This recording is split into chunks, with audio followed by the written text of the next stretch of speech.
challenge you by the blood of Jesus. I challenge you by the blood of Jesus. I challenge you by the blood of Jesus. I challenge you by the blood of Jesus. You foul spirit, I command you. We are going to shout that name 7 times. And after that there will be mighty manifestation of signs and wonders. And Father, there will be all kinds of miracles. Get ready for your deliverance. Get ready because the Holy Ghost is here. Get ready, something's really happening. As I speak to you right now, some people are already been delivered. As I speak to you, some are already here. Get ready.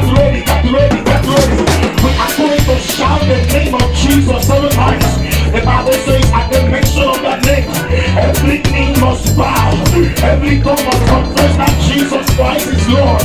Every knee of poverty will bow tonight.